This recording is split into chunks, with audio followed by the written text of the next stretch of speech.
we say welcome to another one. Usually I would, when you ever listen to my podcast, I would say, hello and welcome to another episode on Spiritual Advice from a Barbarian Lunatic. And now I feel somewhat content to not say that anymore, because at the moment, it should be actually kind of obvious. It's like basically anything that we do in our lives, if we do it every day and all the time, we just take it for granted. Granted.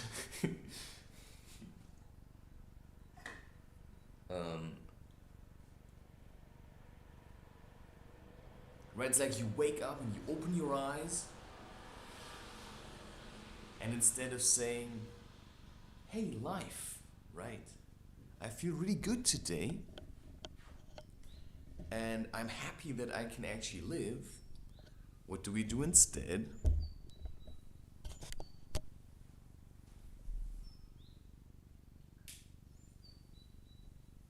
We say, oh, another day. I have to wake up now. That's what we say. I have to wake up. Right? It's like waking up is something really bad. Whoa. And I get it, because most of the stuff that you're probably doing in your life, right, you feel like you didn't choose this, but now you're in it. And I mean, you have a few possibilities how you can deal with that now. Either you keep resisting the system because you hate it and you see no happiness, right? Maybe you see your parents and their life looks like a drag and boring and all that kind of stuff. And you don't want to learn from anyone because you think everybody's an asshole and you're the biggest asshole of all. And then you resist everything. Your teachers, you resist your colleagues, you resist your boss, you resist your wife or your husband, you resist even your children, you resist your dog, you resist nature, right? I mean, look at this weather. Just have a look at it. It's like raining, it's like a bit mist, and not really misty, but it's, some people think this is gloomy weather. To me, this is the best weather in the world. Every weather is the best weather in the world. You just have to make a choice. What's it gonna be today? So I never, ever check the weather forecast, because to me it's meaningless. I want to be surprised. Sometimes I want to wake up and be surprised that it's sunny. But if I check the weather forecast, what's gonna happen? Either I'm gonna be like, oh yeah, just as expected, because I checked the weather forecast and that gives me a sense of security, or I'm gonna be like, wow, the weather forecast was lying, right? So maybe it said it was raining, and then I'm living my day like it's gonna rain, and then it's good weather, and then I cannot enjoy the good weather while it lasts because I'm stuck in, it was supposed to be raining. That's how people are. If they don't talk about the weather, they talk about how bad the weather forecast is. Well, my weather forecast works perfectly fine because that runs on intuition. That means I wake up and I look outside and then I see, okay, how do I feel like today? It's a cold morning, how do I want to dress? All right, and then I'm dressing like this. And if it's a warm morning, well, I'm gonna dress differently, right? But I first have to stick maybe I just do like this. How warm is it today? I need no thermometer for this. I just need to do this. How warm is it today? Oh yeah. Oh wait. Oh, that's how warm it is. Beautiful. And I also learned to observe. I learn to observe, because if I live my life in a constant state of observation, then I observe myself, which means I always know how I feel like, which means I can always give myself what I need at the moment to put a smile on my face, yeah? But if I'm stuck in these ridiculous habits, like weather phones, people really obsess about that. And to them, really, it's like there's either good or bad weather. I've said that already, but you will realize that I like to repeat myself, because until you've understood this, you will come back and listen to me, right? I want you to get to a point where you can tell yourself these things all by yourself. I'm just a crane for you. I'm just like a walking stick. You are like an old person that walks around like this. And I'm a crane for you to make walking a bit easier, until you've realized that you can actually change your life for the better. Right? That's the whole point. That's the whole point of why I'm doing this. It's so that a few people, humans, can actually realize, holy crap, right? I can change my life. I am allowed to smile. I am allowed to be happy, and there are ways to get there. And do you know why I'm doing this? I'm not only doing this because I'm such a goody two-shoes, right? I'm not just doing this because I like you all so much, It's like, oh, I love you all. That's not that at all. It's because probably 50% of humanity, I really don't like. And maybe 95%. And do you know why I don't like them? Because they're destroying nature. I don't even want to say my nature, but in a part, yes, they destroy also my nature. Because I'm trying to live a natural life. But as soon as I open the fridge and take a food, I realize this is not natural. Right? What I'm eating here is not natural. I want to go back to a life that is natural. And I want to see people that are actually happy. But the people that I'm seeing, they're just walking around in some kind of stupor, or in a mist, or in a depression, or in habitual misery. That's how people walk around. It's like, yeah, I feel really good today. Oh yeah? Why don't I see that then, right? Why can't I see? Why do you have to say it? Because if you have to say it, it's already, you have to prove to yourself, to make your lie a little bit better. The lie of society, of modern life. Oh, we're doing so great. Like, yeah, if you would be doing great, you'd be dancing in the streets. And not like David Bowie and Mick Jagger, because that's just awful. I mean, have you seen that thing? It's just like, you don't want to dance like that. Or maybe you do, but it's just, I don't know. I don't want to dance like gay people, right? I mean, gay people in the sense of I'm sleeping with men. No, I want to dance like a man dances. I want to dance like, boom, not like, but, I want to dance with dignity, with style. I want to dance free without thinking about how do I look like when I dance. I want to dance more like a feeling, right? I want to have a flow when I dance.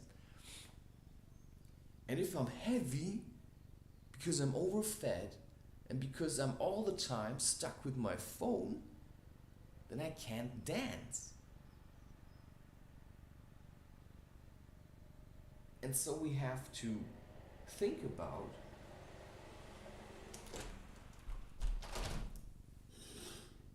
what we can do to shut out all that noise from the outside. Now I wanted to make this a little relaxed morning session. Maybe I'm gonna manage. This is how it's supposed to, apparently. Wait, that's interesting.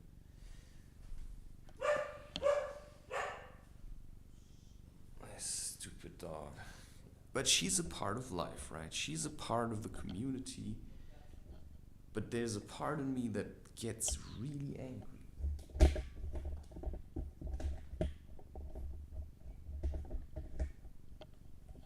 At all that noise and all that barking. And I just don't get where everything has to be so loud, right? Like, why does everything have to be so loud? It's a really valid question. Well, one reason is probably because we can't hear ourselves, and we're constantly distracting ourselves from how we feel. And now your phone, I mean, we have to build this up, right, so that you understand what I'm talking about. Because your phone is probably your crane at the moment. You are leaning on your phone to give you a feeling of security. Because whenever you feel anxious or insecure, you take out your phone and think that's gonna give you security, right? It's like this. Okay, this is the bag for my phone because my phone is charging, right? But you stand there and then, whoosh,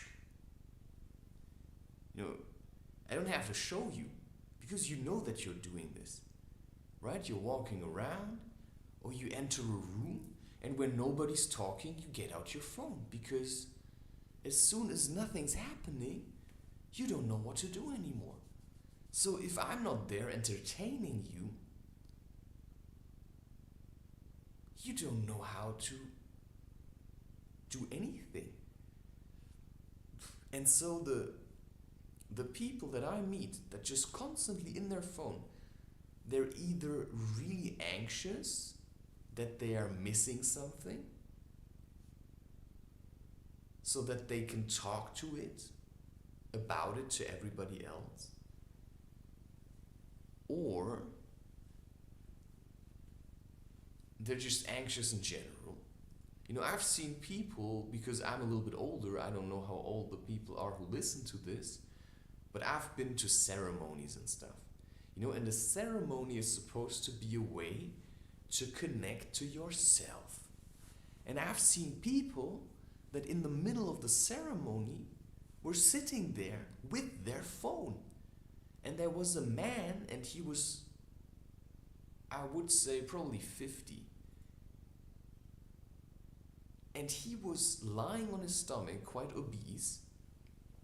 He was lying on his stomach with his phone while he was supposed to connect with himself. And then I said to him, are you serious? Like, put that away. Like I was talking to a child. I'm 34 years old and he was more than 50. And how is it possible that I knew better what to do in that moment than he did? I was connecting with myself, but because he was trying to get away from himself, I let myself also be distracted. But I still wanted to tell him, listen, put your phone away now. And he said, only 5 minutes. I literally had the feeling I was talking to a kid. Only 5 minutes more, please. It's like, no, put it away now. And that's what you have to teach yourself. You have to teach yourself how to put your phone away. You have to really start getting rid of that thing. It doesn't mean you have to get rid of it all the time. But there are certain ways you can simply test yourself how addicted you are, how sick this phone has already made you. And I've stretched out this stuff. Just to talk a little bit about why I started to distance myself from my phone, you really have to see that as a relationship, because you are having a very, very bad and clingy relationship to an object that is dead. I mean, a phone is dead. You may think it's alive and you may think it does all these nice things to you, but what it really does, it sucks you into its own bullshit. And not only does it make you sick, it also makes the planet sick. Because think about it.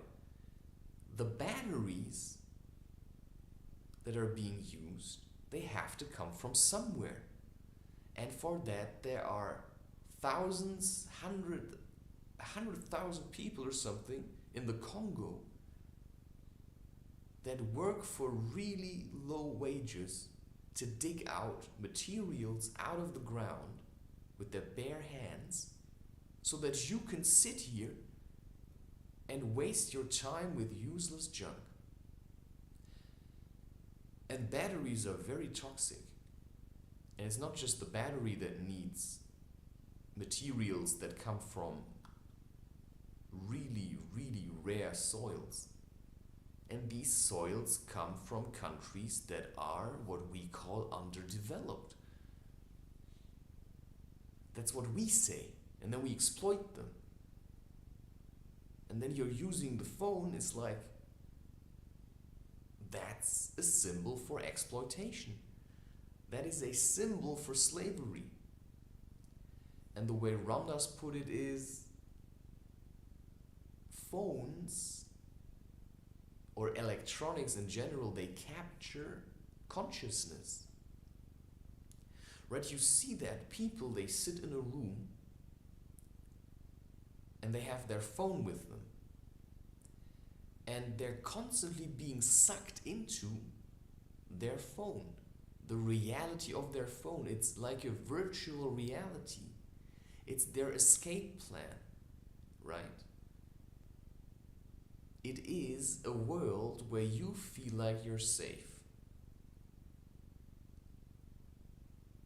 Because there's all this kind of stuff that you can do, right? You can look at videos, you can listen to music, you can have a laugh on a bad day, right? You can play games. You can write a diary or something. But you can also do that without the phone. All of these things, you can do them without the phone. First of all, none of the stuff that you are watching is of your own making. So not only do you use your phone, you also use other people to make yourself feel better. That's like the, I masturbate mentality. Only instead of using your penis, your vagina to make yourself feel better, you use your phone to make yourself feel better.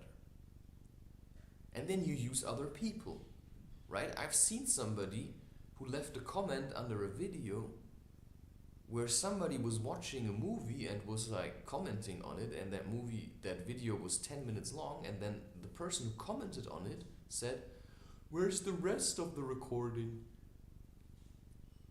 I mean, that person would have watched 2 hours of a guy making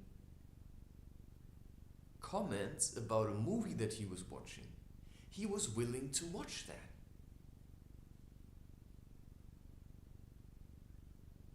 I mean, how bored can you be?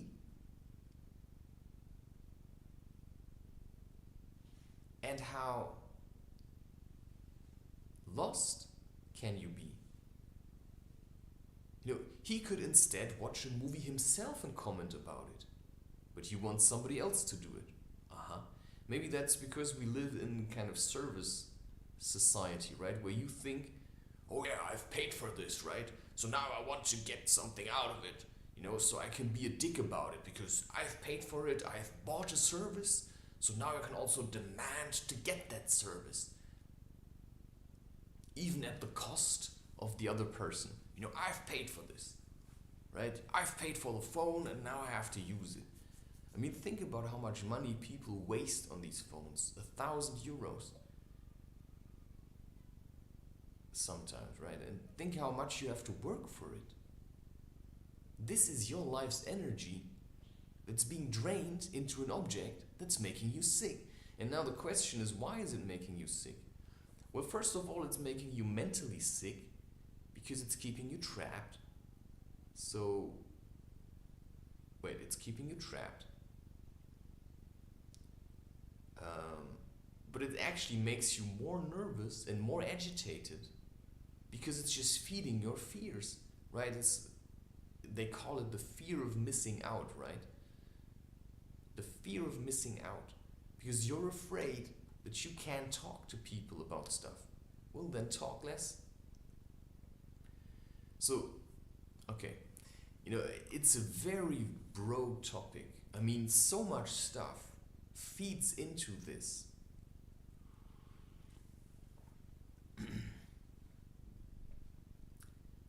Maybe I should just get the worst out of the way, right? Why is your phone making you sick? First of all, it ruins your posture. Just think about it. You're standing like this all day. One hand, and then you just do this. You don't stand straight and look in the distance. You look like this. People even walk like this around in the streets. They look like idiots.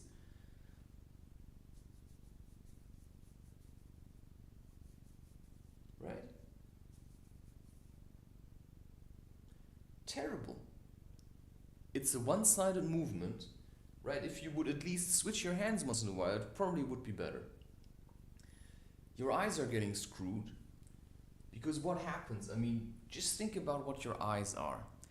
Your eyes are a delicate interplay between, all kinds of stuff, but a lot of has to do with sinews and muscles and tendons.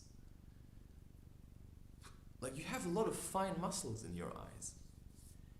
And like any muscle, these muscles work if they're being exercised. So when your eyes always have to focus on things that are a bit closer and then further away, right? Your eye learns to make the transition. So it's not fixed on this is close and this is far away. No, it's getting used to, okay, I have to see things that are close and I have to see things that are further away. Yeah, and then the eye is also moving, right? You suddenly have to look like to the left and then to the right and then in the distance and then close. And that's how life used to be. Your eyes would be scanning everything that's going on. You would be walking around and you would have to be aware because you have to pay attention when you're in nature. Because nature keeps you busy. Because if you don't pay attention, right, you might run into a wild animal and how is that going to go, right? So you have to pay attention. You have to be focused on your surroundings, but also on yourself. Because you have to know how you feel so that you don't shit your pants when a dangerous situation comes up. And now we live in a world where we thought we destroyed all dangers. Actually not. Like, this kind of world is full of dangers, at least if you want to grow as a human being. The human beings that I see, they're just stuck in their teenage years. Right? It's like fathers that still want to play with their children. It's like, man, grow up. It's not in a bad way, grow up, but you have to play like an adult now.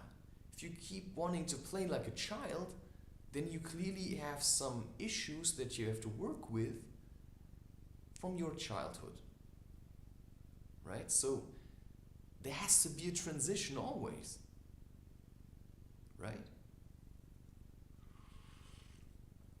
And now imagine children that spent their whole childhood trapped in their phones. They have no childhood because the only experience they've ever made is looking at their phone. And that means that's how their vision is trapped. Why do all people wear contact lenses or glasses or get their eyes lasered? It's because they're constantly looking at screens. But a screen is always flat. You have the feeling you look into the phone or into the screen of your laptop or of your TV or of your phone, right? You think you look into that, but it's a flat surface. It's always flat. It just gives you the illusion that you're looking into it. right? A painter can do that on a canvas. He can use different shades of colors to create the illusion that you're actually looking into the image. Because that's generally how life looks a bit like, right? Everything that's a bit closer,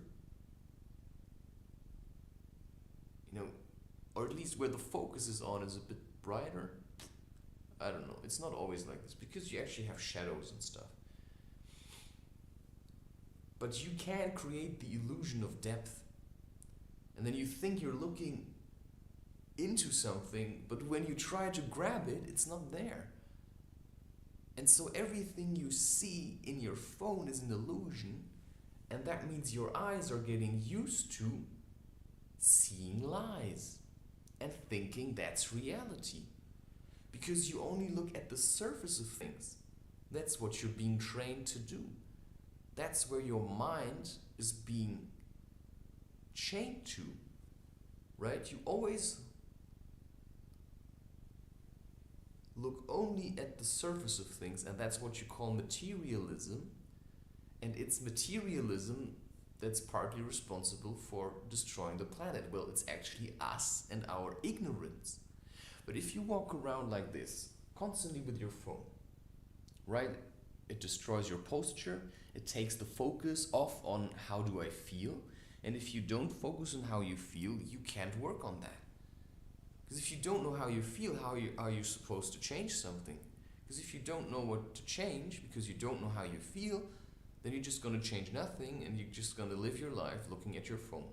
And that means you're not going to make any experiences, right? You're going to make no experience that are uncomfortable, and that you know that you can grow from, because it's the uncomfortable experiences that help us to grow, right? And you can make no experiences that are comfortable either, because you're always in a state of right? You don't live right here, you live in the world of that phone. And now imagine a day I'm still hoping for to get there.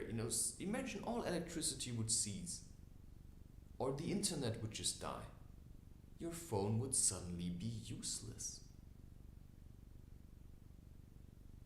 And everything you've ever put in there, everything you are clinging to is suddenly gone. Nobody would text you anymore. Nobody would call you. You couldn't watch any videos. Heaven.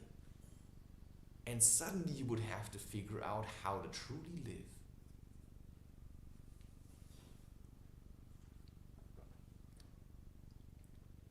And that's what I started doing. I mean, you can also talk about the radiation of the phone. I'm a very sensitive person, in sense of, I feel a lot of things. And when I have my phone in my hand, I can literally feel its toxicity going into my hands. It's literally blocking the energy flow, and it's starting where I touch it, and that stuff radiates towards your whole body. So I always keep my phone away from me. When I go somewhere, I don't have it in my pocket. I put it in my backpack. But generally, when I leave the house, I never take my phone with me. And that's a bit like a mother having to learn to distance herself from her child. And that sounds a bit ridiculous because, yeah, come on, man. We're talking about a phone here.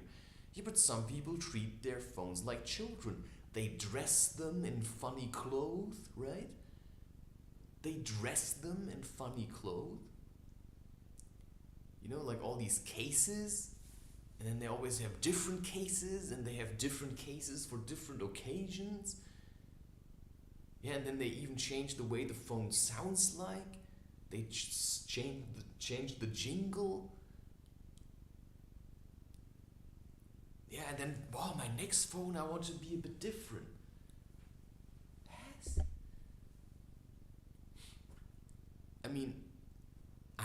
Yeah, just think about it. So it started with me. Generally when there was a hype, I was resisting the hype until at one point it sucked me in anyway.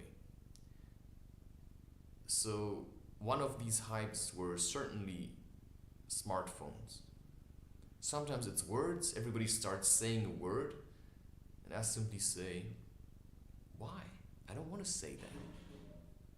And sometimes I manage, sometimes I don't. But these days I'm pretty in check of what I'm actually saying or doing, so I can pay attention to that.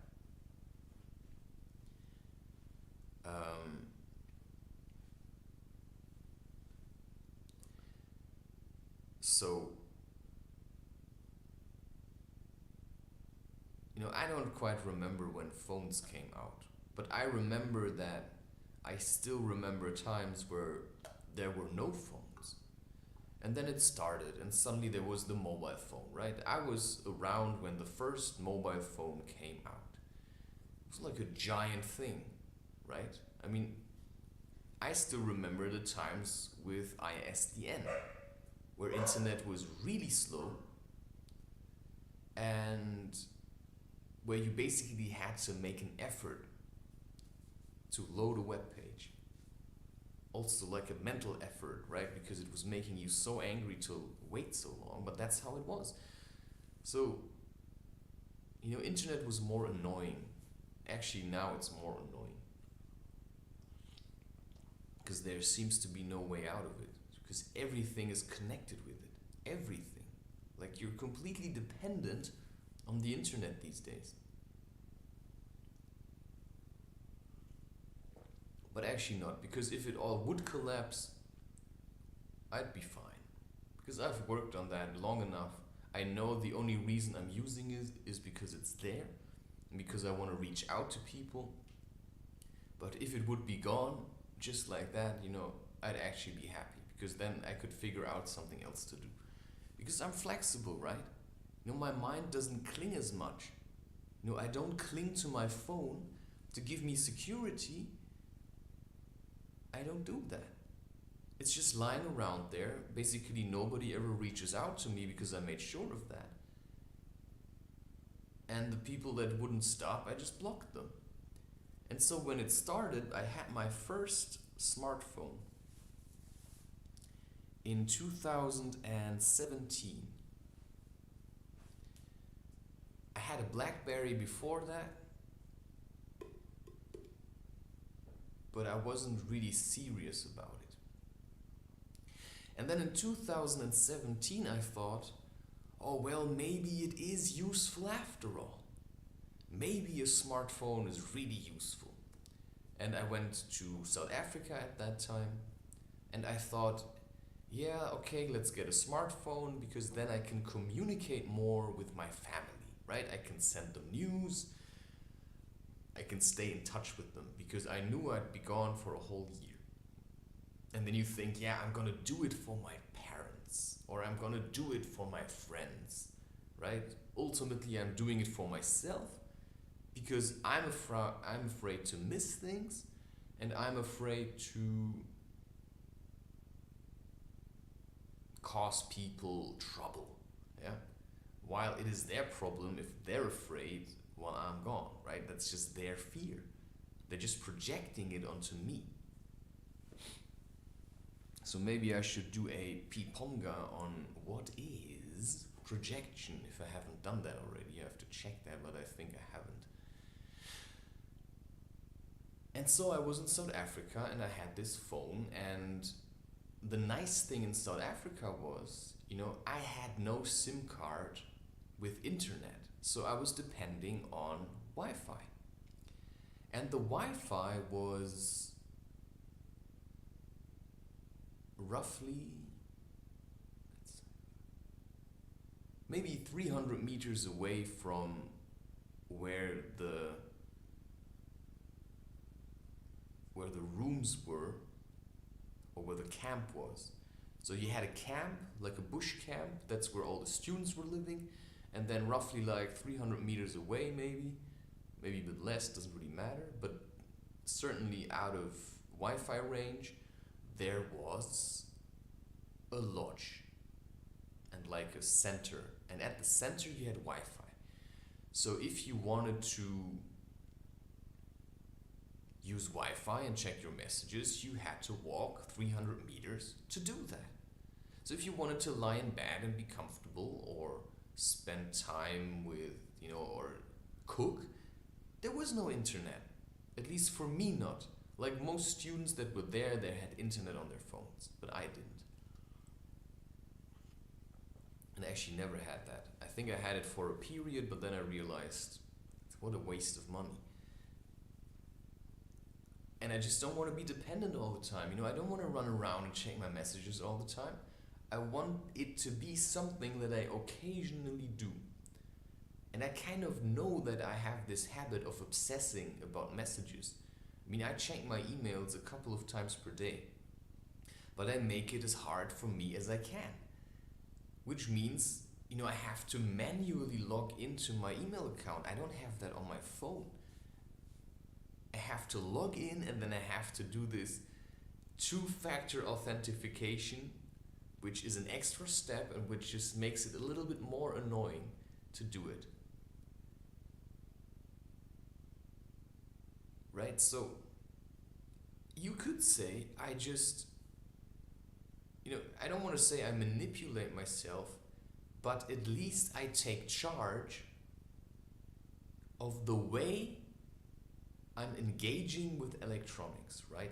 I set boundaries for electronics. I say, this part of my life is free from you. So sometimes I go for a walk and I don't bring a camera, I bring nothing. I just bring myself. And then I realize how my mind is clinging to these things. And I think, shouldn't I have brought my camera to take pictures or make a recording? Shouldn't I have brought my phone? Well, this shouldn't have brought my phone is kind of a thing of the past, at least today, because now it's become habit that the phone stays at home. And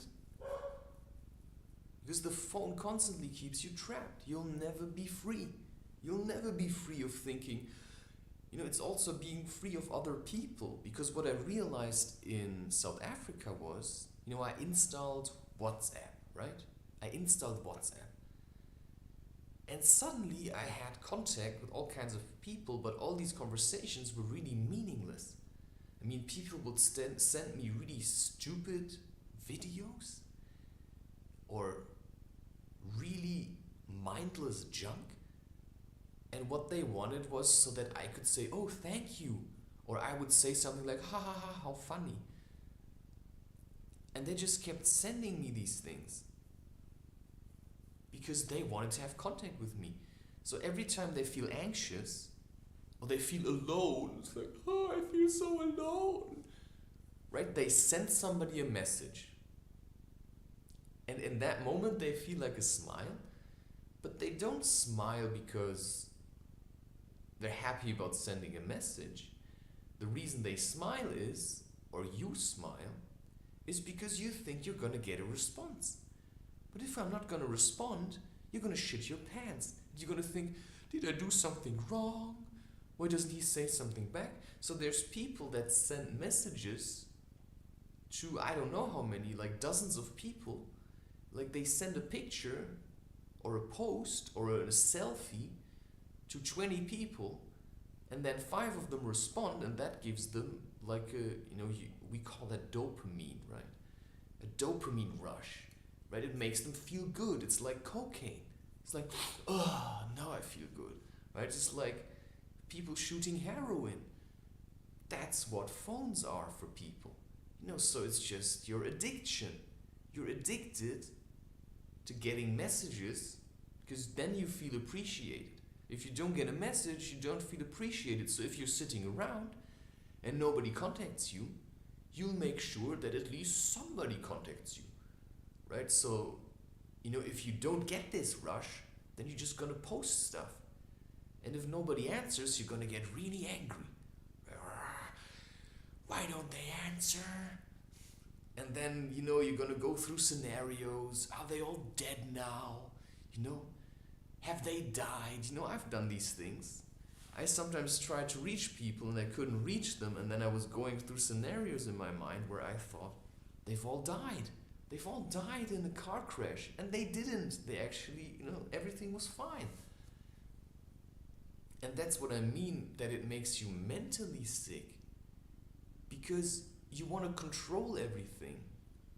You want to control people. I send you a message, you have to respond to me. Why do you want to control people? Because you're afraid, and you want them to make you feel better.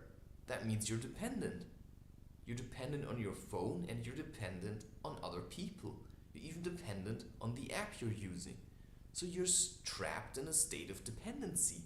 I would call that sickness, because you're gonna live your life worrying about, has my phone enough charge? And then you see people with these gigantic power banks so that they can charge their phone wherever they are, because if that runs out, their life stops. And then the experience I had was, I was living in the South African savannah. In 2017 I stayed for a year, and I was in the South African savannah. I was surrounded by wild animals like giraffe, ostriches, amazing birds. Like that bird you see in The Lion King, Zazu. Birds like this, that you call them hornbills.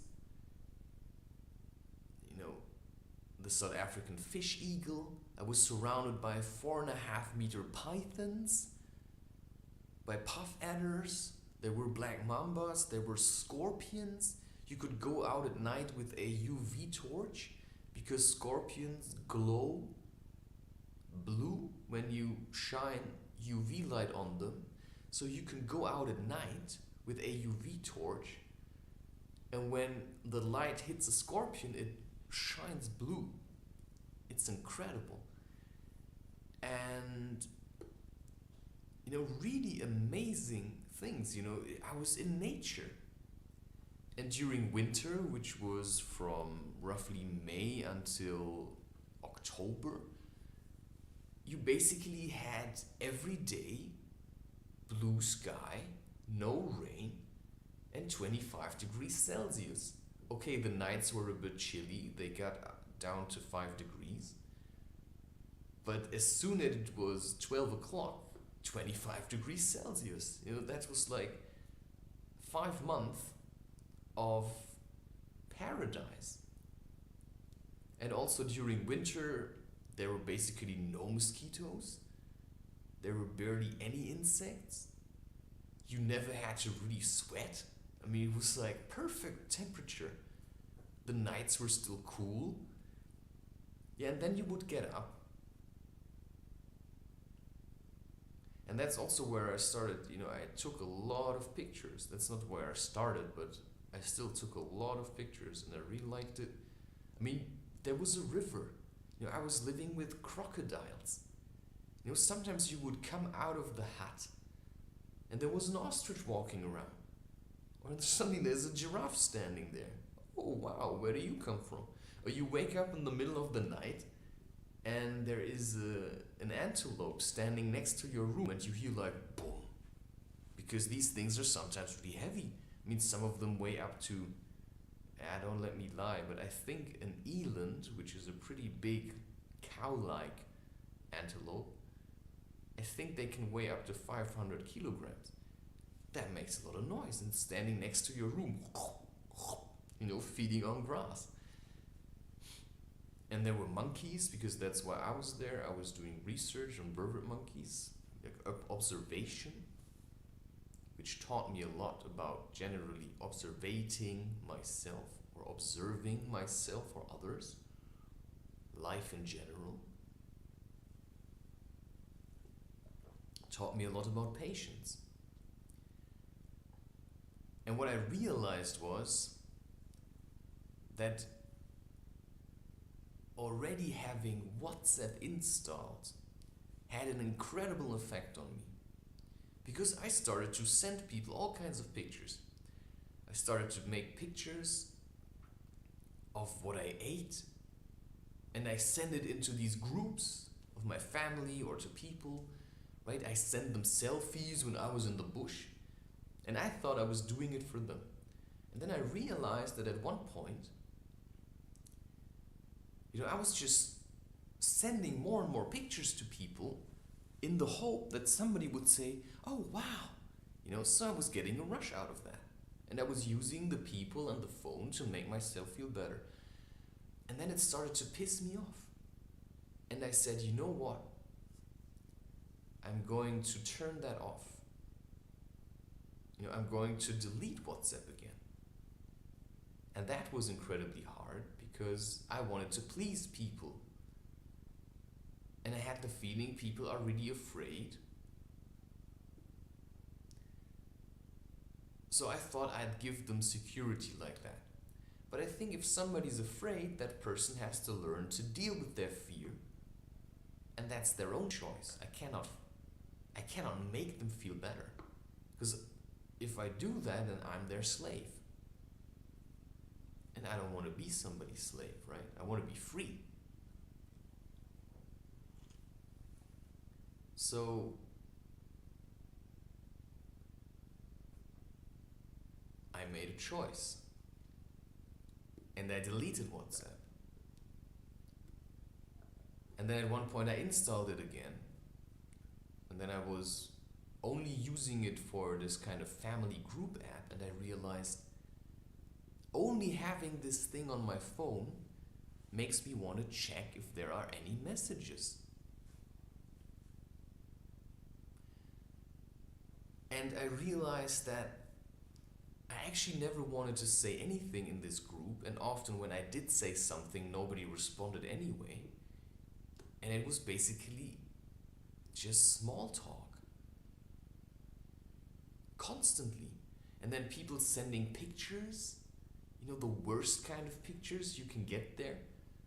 It's like pictures of children where mothers take pictures of feeding their child, and then it's like smeared in food, and then they say, oh, he has a hard time eating. It's like taking pictures of old people that have nothing to say. You should never take pictures of your child and send it to people. Just don't take any pictures of your child. Just engage with your child directly. And that's the thing with selfies. Why do you have to take selfies of yourself? That's just sick in general. And then you take a selfie and then you look sexy on that. It's just your way of checking, how do I look now? Oh, I look really pretty. Oh yeah?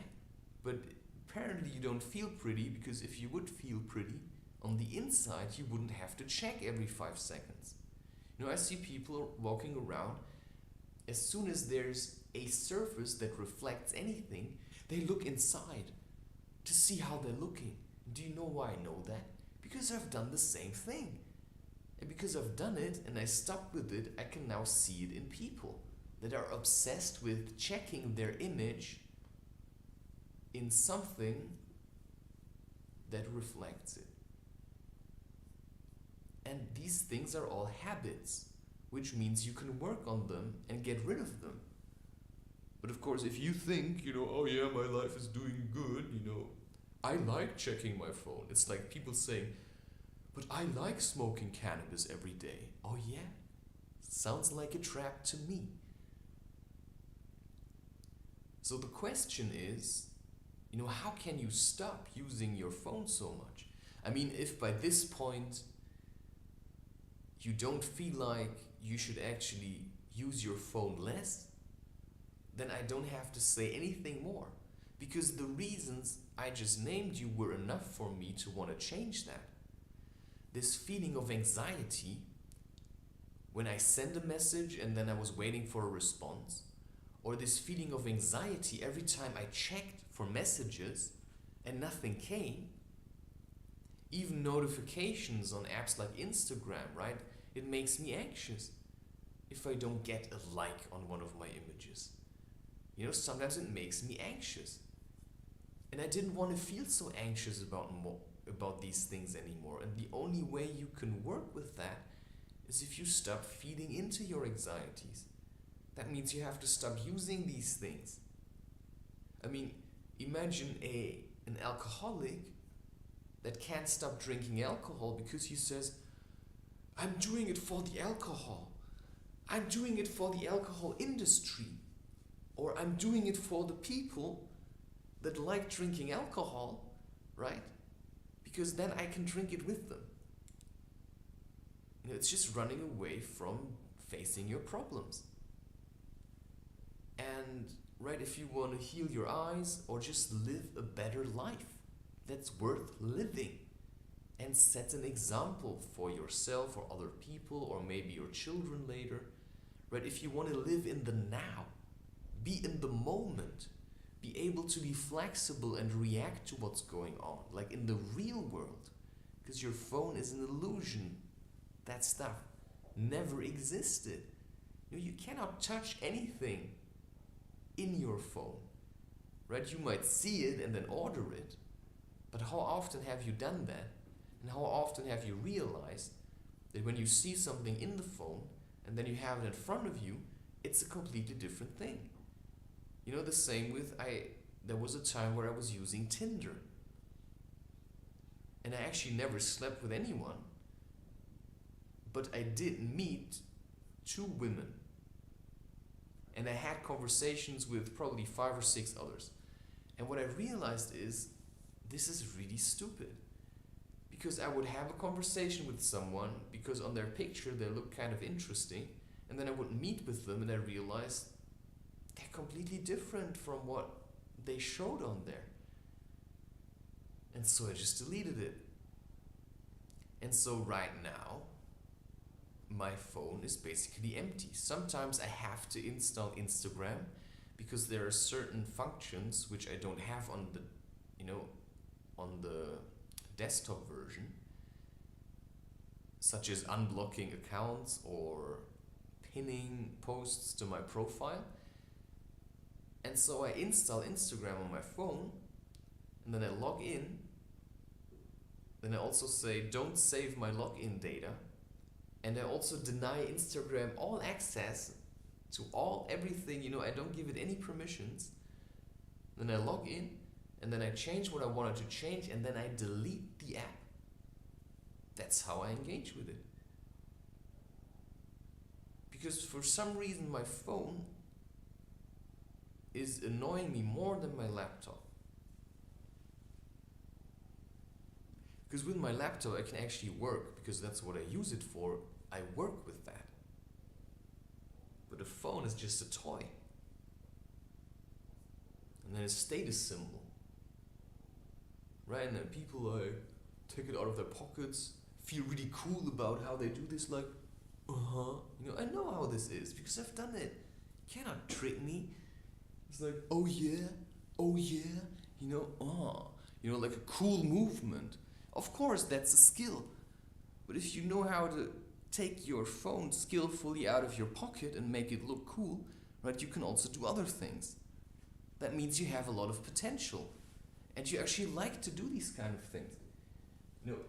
Why do you think I do this with the bow stuff? Because I like doing this kind of stuff. Right? Like this. And I don't need a phone for that. Right? I don't need a reason to take this out. Because if I take out my phone and I check a message and there's nothing, then I feel a bit stupid. But if I stand around doing this, and I do it well, I can do this for hours. I don't have to have a message or the feeling I have to check something. No, I just take it and I engage with myself, because that's the whole point of spirituality, right? That you have to spend time with yourself. And so it's not enough to set up a camera or to post something and say, I'm spiritual. No. You see, there's another one walking up the street, phone in hand. And that means she cannot hear the birds chirping. She cannot see how beautiful the sky looks, right? She cannot see the moss on some of the surfaces. She cannot see, sometimes you see mice, even during the day. I've seen a fox once in the city. You can't see these things. You cannot see the pigeons. Yeah, most people think pigeons are ugly.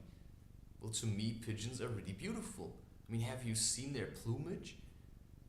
It's quite shimmery. It's like really shiny. And actually, pigeons are forest dwellers. It's only because we created this kind of weird thing. And pigeons are really smart animals. I mean, if you can survive in this kind of environment, it means you're pretty skilled at living. So that's what you have to become. You have to become a bit smart. Right? So you have to pay attention to what's going on. Because maybe you do feel on the inside you would like to connect more with nature. Maybe you would like to be more open. Maybe you would like to change things. Well, one thing where you can start is your phone. And the way I started is by simply stretching it out. Right? It's like with any addiction. You have to start using it less. So let's say 1 day a week. Maybe you go to school or you go to work. You simply leave your phone at home. You leave your phone at home. And then you have to work with your feeling of separation and anxiety and fear. But you're going to realize if you do it every week at least once, wow. And then there's some people who actually don't care. And then there's others who are going to literally like, they just want to rush back to get their phone. I mean, there's people, if I would take their phone and just smash it, they would want to punch me over a stupid phone. They would harm another human being because he broke their phone. That's how cuckoo people are these days. And also, another one, phone in hand. You see it in children, you see it in old people, you see it in middle-aged people. Everybody does it. So we have to have people that learn how to resist these things so that the industry cannot toy with them, because you're just being manipulated all the time. All the time. It's like on Instagram, there's everywhere advertisements. So me, myself, I'm a creator. I don't check. I don't follow anybody because I'm creating. That's what I want to do. I want to be creative. And if I look at content from other people, I cannot be creative. So I had to learn to do that also. So one by one, I just deleted all the apps. Right? And all the people that kept annoying me, I just started ignoring them. And if they still annoyed me, I blocked them. Right? There's one person that I have regular contact with now.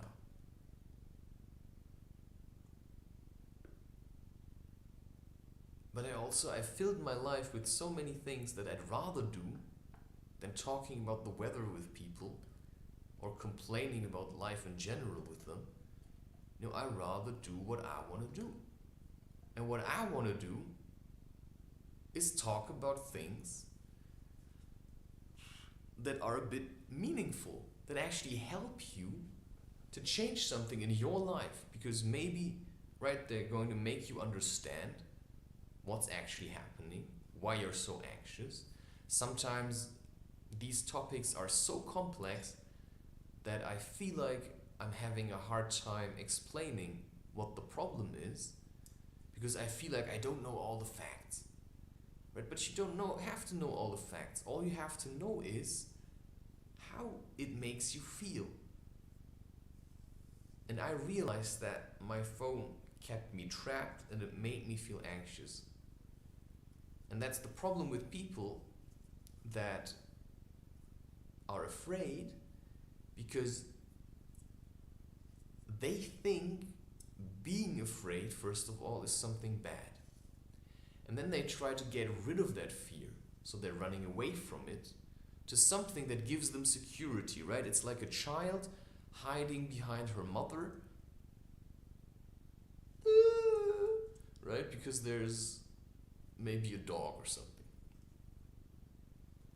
So you're hiding behind your phone because you're afraid of life. Because to you it seems too complicated. You don't know where to start. So you start somewhere. You have to start by taking your crane away. Or your cane. Was it a crane or is it a cane? You know, a walking stick. Because your phone is your walking stick, but you're not an old person. And if you are an old person, right, then start moving your body again. You know, you have to work through that. Because there's no excuse for just sitting around. I mean, like people who move their entire life, you just have to keep moving. You have to keep moving, moving, moving. And wow. Yeah. So at one point you may manage to replace your phone or maybe even some people with simply things that you like to do a lot. So I like to move. But if I want to move more, what do I have to do? I have to sacrifice other things for that. So if I want to move more, the way I want to move, that means I had to stop spending time with people that don't want to move. Right? I had friends in school that were too lazy to walk 15 minutes into the city. So they took the bus. And I was the only one walking because I liked walking. My way to school was 45 minutes. All the way through town. Not because I had to, because I said I actually like it. I like to move. And so I'm moving. I'm moving. Right? I like to stand, I like to sit. You know, sometimes I lie down, but I'm trying to do that less and less because it makes my body weak. And I want to have a strong body because a strong body means, you know, it's easier if your body is strong to also have a strong mind. But it doesn't necessarily mean that. Because you also have to have a strong mind. So you have to strengthen your will. And your will is, if your will is weak, you're always going to give in to these things. You're always going to give in, oh, I'm going to drink coffee now. I'm going to eat sugar now. I'm going to watch porn now. I'm going to masturbate now. I'm going to smoke now, right? I'm going to play computer games now. I'm going to check my messages now. I'm going to pick up my phone now. I'm going to watch a movie now. You know, all these things say you have a weak will. That means your mind is weak. So you have to start building constructs in your mind that give you real stability that nobody can take away. And the only way you can do that is by making experiences. Because that's how you live life, by going out there and living it. So the reason why my will seems to be exceptionally strong is because I have made a lot of experiences. And this is the foundation that I stand on, why I can stand here and talk.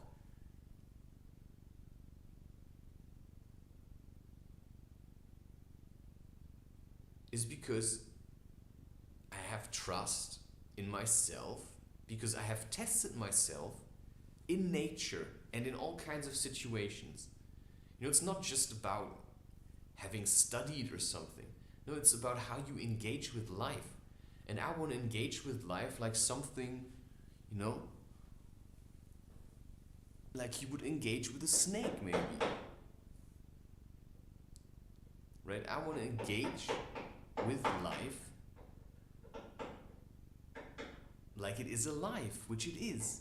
But for that I have to adjust to it, adapt to it, be flexible, and pay attention. But if you look, you know, I had people, you know, there was this one situation. I was coming back from a walk. It was dark, And there's this place up here, you know, it's fenced in, it's like a bar. And there was a fence, and there was a guy standing in front of the fence, but inside the bar. So he was facing the fence and he was looking at his phone. And I came walking, and I was wearing hiking boots, and I stamped on the ground really hard just in front of the fence. I did a wha! And it took him 5 seconds to react to that. He was like this, and then, whoa, what's your problem? And in that moment, I was already gone. So now imagine you would live a real life in nature, because standing around looking at your phone, it's not real life. It's just like, what are you doing, man? I mean, you're standing around. Do you know how you look from the outside? Like a complete idiot. Like you don't know how to live, and it's true. Because if you would know, you would be at home, I don't know, making knives from scratch, doing crochet, going for hikes or walking, you know, that kind of stuff. But all I see is people walking around holding hands, right? Like they have to really cling to each other. I need you to walk me home. It's like, what? Can't you hold yourself? Anyway, so start with 1 day a week and try, just try 1 day where you just turn off your phone, really turn it off, not even flight mode. You turn it off and you just put it somewhere in your room and then check how long you manage. Just check how long you manage. Try once leaving the house and just go for a 20-minute walk. And the phone stays at home, right? I don't take responsibility for what happens because that's your own problem. But you leave the house, just do it during the day, right? And then you just go for a 20-minute walk. Oh, how am I going to know it was 20 minutes? You just go for a walk. Just think about what could be roughly 20 minutes and then you just go for that walk. And then just realize, probably when you get back home, and oh my God, did somebody write me? Did somebody call me? And then you're going to check your phone and you will realize nothing happened. Nothing happened. Because nothing ever happens. It's all just fake stuff. It's like watching a movie. These are all fake emotions. But if you go for a walk and you have to feel the anxiety of being separated from your phone, that's something real. But do you want to feel like that all the time? Do you want to feel like this? Because if you're ever going to have children, that's how you're going to be with them as well. So if you learn how to maintain boundaries between yourself and the world that surrounds you, that includes other people, you will have more freedom. Because if you maintain boundaries around you and say, hey, this is as far as you come here, on Sundays, my phone is generally off. You could say that. Maybe I should start doing this because mine is always on. And I'm always anxious about missing calls, right? I'm going to turn it off now. But now we come to the problem. Because often, I turn it off and then what happens? I want to log in to some account and then I have to use that two-factor authentication and then I think, just leave it on then. Okay, I could turn it onto flight mode. Do that right now. Okay.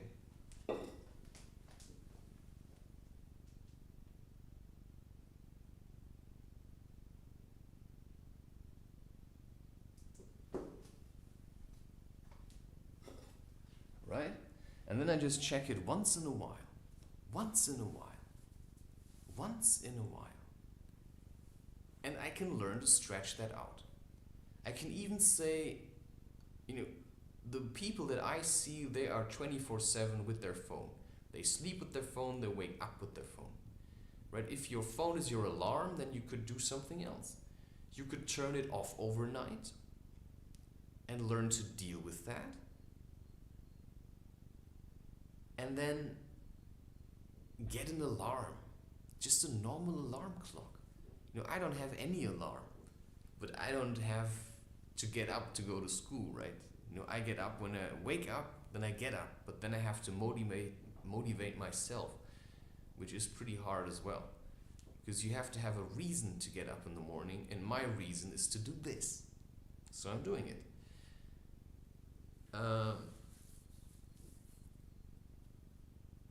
So often what helped me a lot was to remind myself that there were times where it was the normal state to have no phone. Like, I still remember the stories my parents told me that when they went on holiday, that it was normal. You arrived and then you sent a postcard, or maybe you arrived and you called once, and then for 2 weeks they heard nothing. And sometimes the postcard would arrive later than you came back. So, you see, there were times where it was just normal to not see or hear from people for a while. But today, we always think people have died. Well, and if they've died, well then, that's it. Just because people die, you cannot stop living. You have to continue living your own life. And that's what life should be about, You don't just live for other people.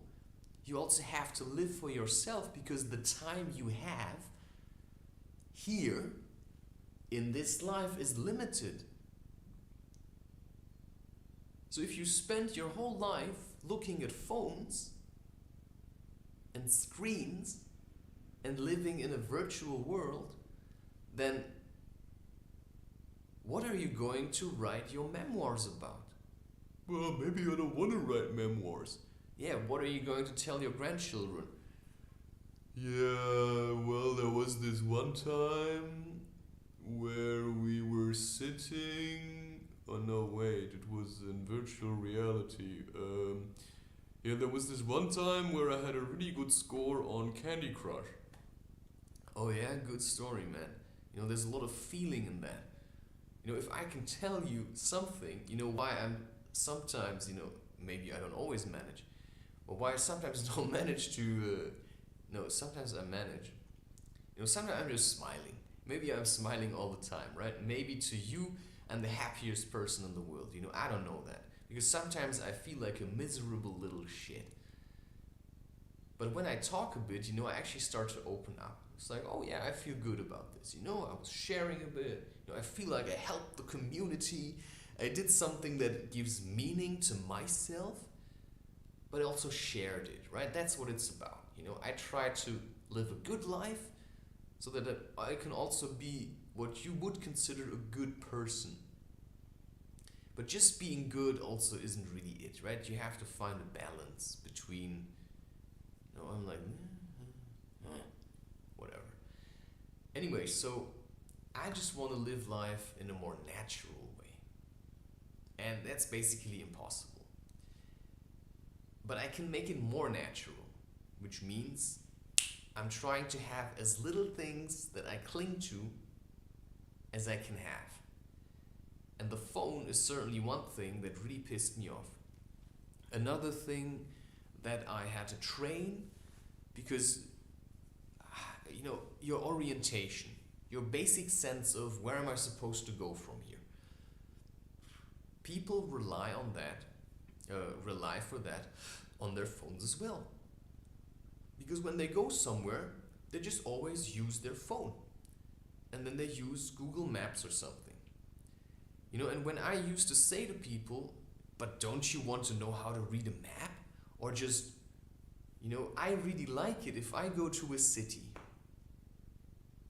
And then I look up beforehand, right? Maybe I'm in a city and I don't know the place. You know what I do?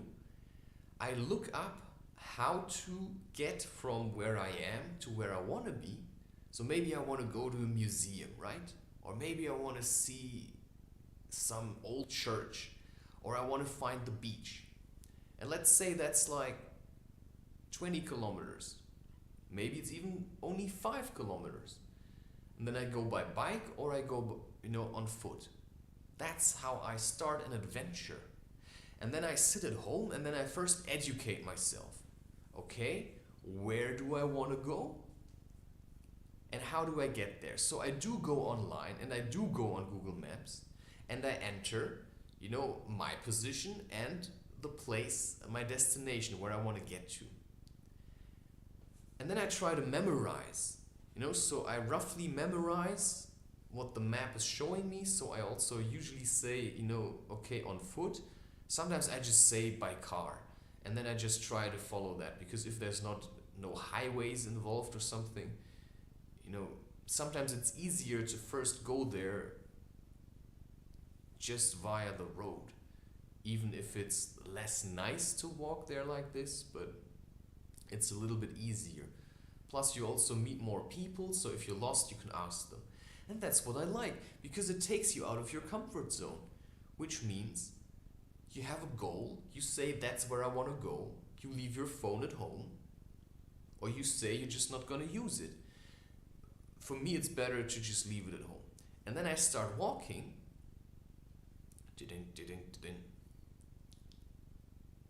in the direction where I feel it is. And now it gets complicated. So maybe it's better you take your phone at first, because if you get lost, then what are you gonna do? You're just gonna shit your pants and then you can't call anyone. So maybe first try it with your phone, but just don't use navigation.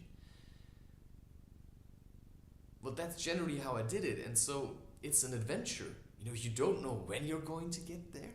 There's no phone to tell you how long it's gonna take still, or how long you still have to walk. Around every corner, something unexpected might happen. And you might ask people for directions, that takes you out of your comfort zone. And maybe you really like these people. And maybe you have to ask 10 people before one of them can tell you how to get there. So yeah, a lot of unexpected stuff is happening. And the way I trained my intuition so that, I could learn to trust my feeling and set my compass right, so that my orientation, right? Because we think there's a direction, and you have to have a compass or something, and then you just go there. But that's not how life works. Generally, you have an intention, right? You have a vision, that's where I want to be. You have the vision, I want to be at that museum. And then you can look up roughly how to get there. And then you start walking, right? You start walking, and at one point you're going to realize, you can't remember the directions anymore. And then you keep walking on your feeling.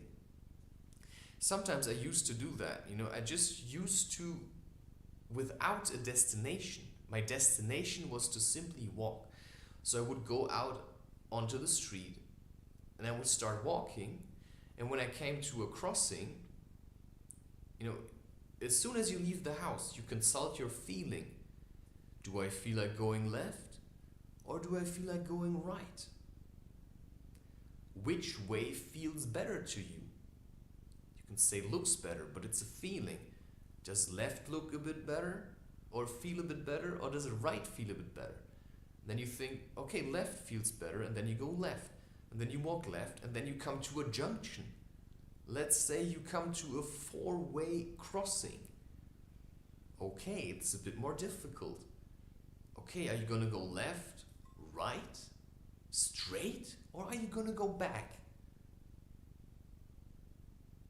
Or are you going to simply stand there for a while and just take in what is happening and observe what is going on and wait until you're certain you want to continue now?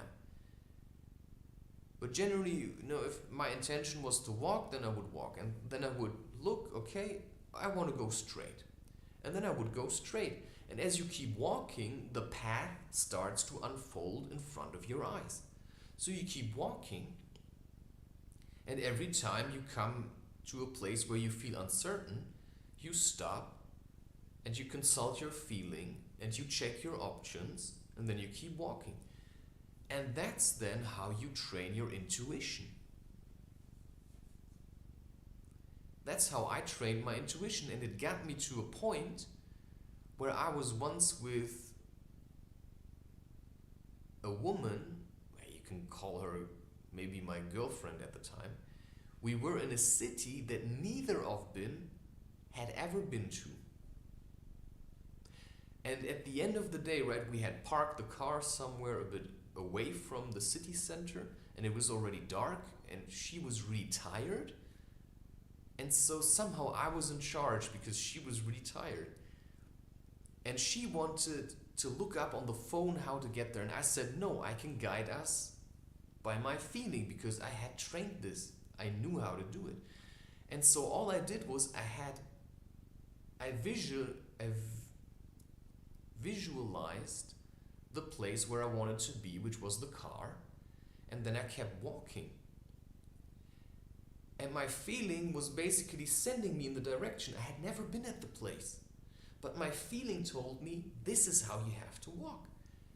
And we got there. And while we were walking, she was all the time complaining, like, this is not the way, and blah, blah, blah. But in this way, I started to learn how to follow my intuition. And that also meant I started to learn how to make choices for my life. Right? What choices do I have to make to get to the place in my life where I want to be? The feeling that I want to have every day when I wake up. What choices do I have to make that get me there? Right? You know, if you are in love with another person and you love that person a lot, and you really say, actually, I really want to be with that person, which choices bring you to that person? Right? If you're married and you really love your husband or your wife, then there are certain choices that need to be made to make sure that they also feel that you love them, right? So there's certain things you have to sacrifice. You have to sacrifice sleeping with other people for the love you have for another person, which is also the love you have for yourself, because if you allow yourself to be with the person that you love, then it's also self-love, because I love that person really a lot, right? Because there's people that make it really easy for me to love them, and then there's people that make it a little harder for me to love them. And when I have somebody in my life that I actually feel like, he or she makes it super easy for me to love them, then why wouldn't I want to be with them and make them feel appreciated in my presence? That's a really hard thing. But for that, you have to start developing trust. So the more often you do these kind of exercises, that you walk around and you learn to trust your feeling, and you realize, whoa, really interesting things are starting to happen to me. Sometimes I would start walking, and then I would walk, and I had the feeling I wanted to walk around at a certain place a couple of times, and then I would walk back, and then suddenly I would meet somebody. So if I wouldn't have walked around for a couple of days, for a couple of minutes, just feeling like I'm lost, I don't know what I'm doing, and then I walk back and suddenly I met somebody, I realized, wow, like this stuff kept happening more and more. I kept doing things that felt kind of random, but that brought me to really interesting places. So my life in general became a bit like an adventure. I mean, what I'm doing right now, I have no idea what's happening behind the scenes.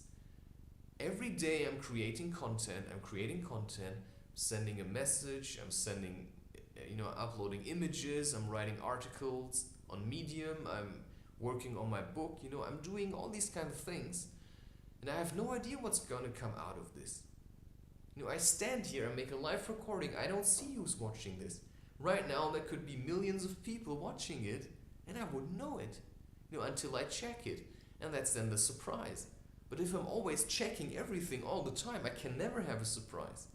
If you leave your phone at home once in a while, and you go for a hike, and you focus on how you feel while walking, and then you see birds and the sunshine, you can focus on breathing, and then you get back home.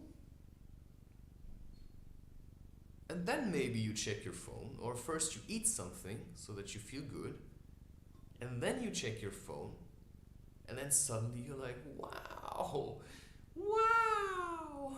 You know, maybe there's a nice message, or maybe there's nothing, which means, oh, nobody contacted you, so nobody needs you at the moment. So what are you gonna do? Oh, maybe I'm gonna teach myself crochet, or maybe I'm gonna try solving that Rubik's Cube, right? Or maybe I'm gonna do some exercises. And that just keeps life interesting. By, you know, seasoning your life a bit like a soup, right? A bit of this, a bit of that. But if it's only your phone, that's the only experience you're gonna have. You know, you're gonna look back at your life and you're gonna say, that was my life. Me looking at a phone. And then you start observing people. I mean, do that. Instead of using your phone, you just sit there and observe people. How they engage with their phone. And you start to realize that is already sick. How they sit there like, it's stupid. People are real idiots these days. Or then they look at something and they get angry. Right? And then they text something. And then you could go there, you know, smack them on the ear, and they're like, why did you do that for? Well, if you would have paid attention, you would have realized that somebody was coming to smack you on the ear. But because you were so trapped in your phone, you know, you didn't realize what was going on. So I'm living my life like this. I'm living my life, even when I'm inside, I look outside and I think, oh nice, a bird just came. You know how often I'm driving in car. Yeah, at the moment I'm not really driving anywhere. But I remember all these times where I was sitting in a car on a highway and everybody's focused on, I don't know, they're on their phone, or they're just focused on the road, or I don't know where they're looking. They're just looking at other cars. And I would drive around because I am trained, or I have been trained by life in general skills of observation. You know, I pick up things that other people simply don't see because they never trained to observe.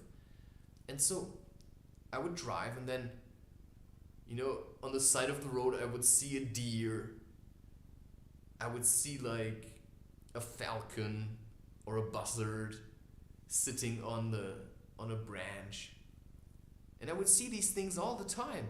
You know, sometimes I saw a fox when I was in the train, while other people were just there. You know, I just wanted to take in life. I wanted to take in the entire world through my eyes, because that's what it happens.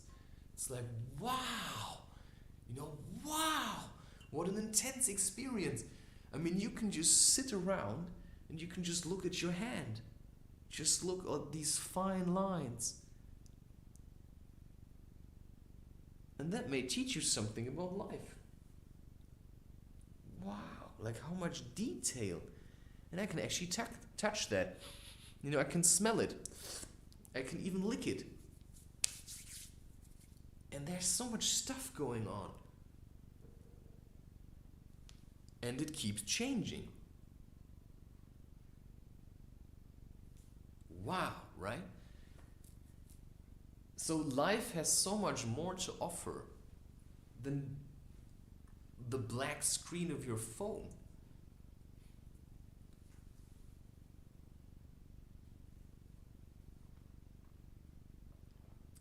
And that's simply what you then have to teach yourself.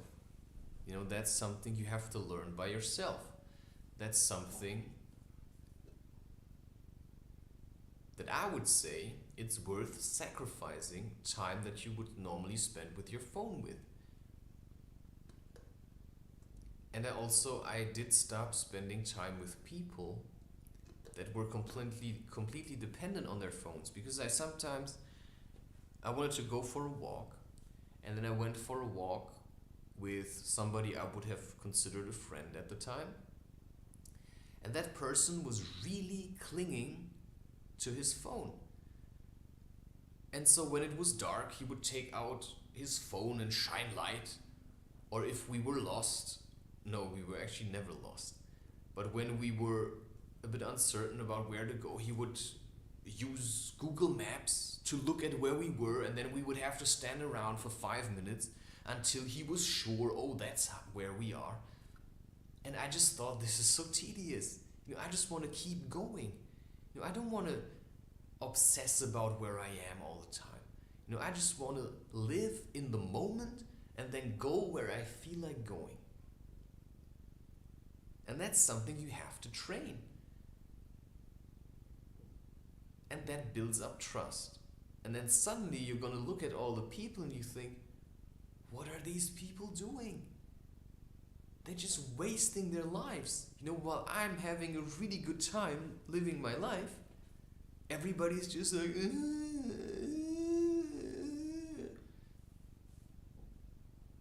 and then I just want to slap them in the face. Not because I'm angry, but I'm a bit angry. But I just want to say, wake up, man. Wake up. Life is happening all around you. You just, what? Why are you so stuck? Because everybody is. So you have to start asking these questions. Because you need to answer them. Because it's your quest. This is your adventure. So if you don't understand why you're just sitting at home, then what am I supposed to tell you? You have to start engaging with how you feel. I'm just a person that's talking to you through a screen. And however that makes you feel doesn't really matter. Because you have to learn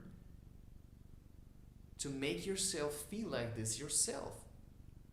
So the only reason I can talk about stuff for hours, I could keep going for 5 hours.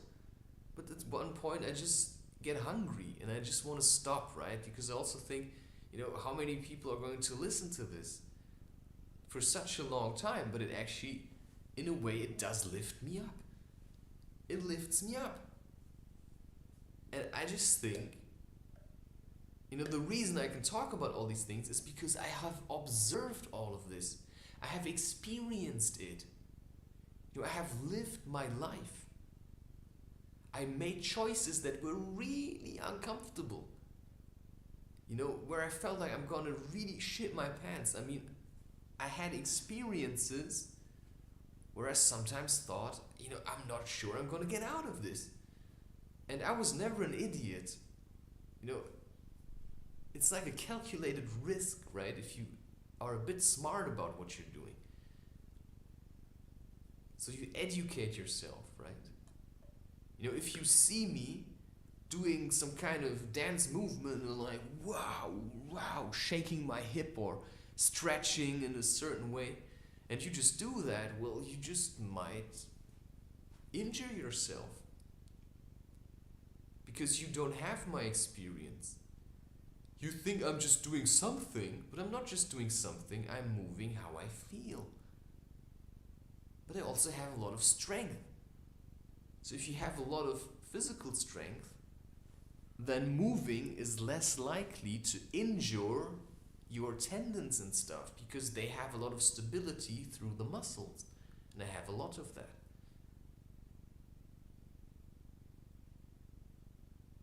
So, it's about baby steps, right? Baby steps. If a whole day without your phone is too much, try an hour. Try 15 minutes. Try 30 minutes. Where you just turn off the phone and then you simply put it somewhere in a drawer, yeah? And then you leave the room.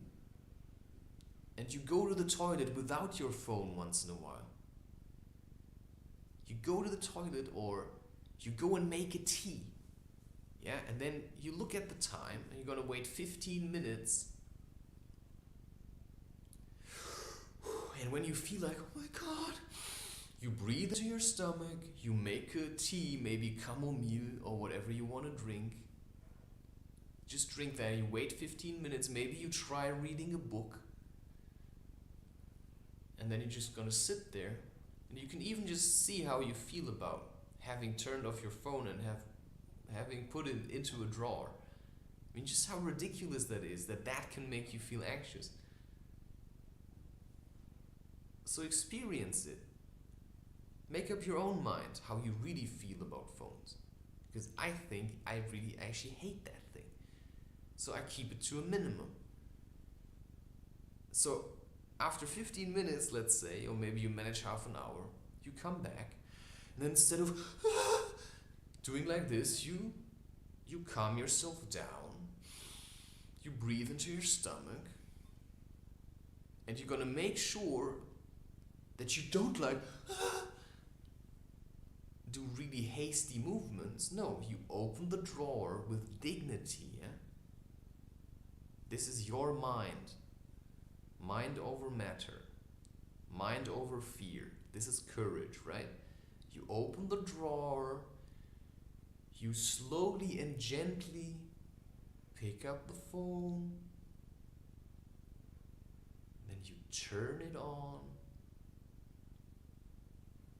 and then you put it away, and then you leave the room again, wait 10 minutes, or 15, or 30, however long you want, and then you come back and you walk slowly, you don't rush it.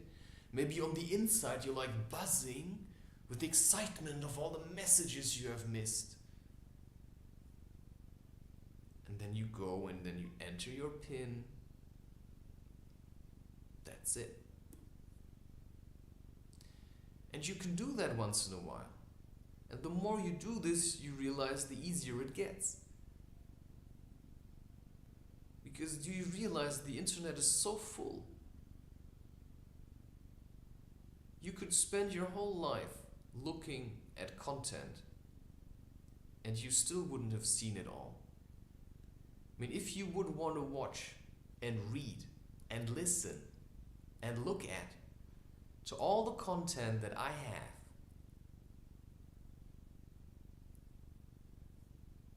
I mean, you would be busy for a very long time. A very long time. And now imagine that I spent all that time creating that stuff while you were sitting around looking at stuff. You know, I was turning myself inside out.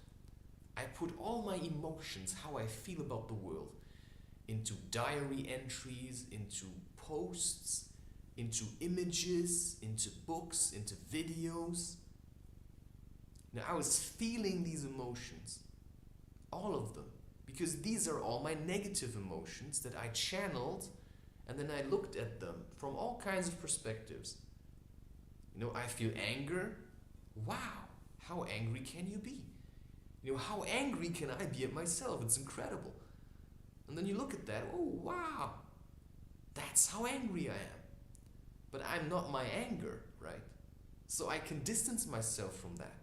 There's a practice called dissociation, which means you dissociate yourself from all the things you associated yourself with. So you might associate yourself with your phone. The phone is a part of myself. Well, it's not. And that's that.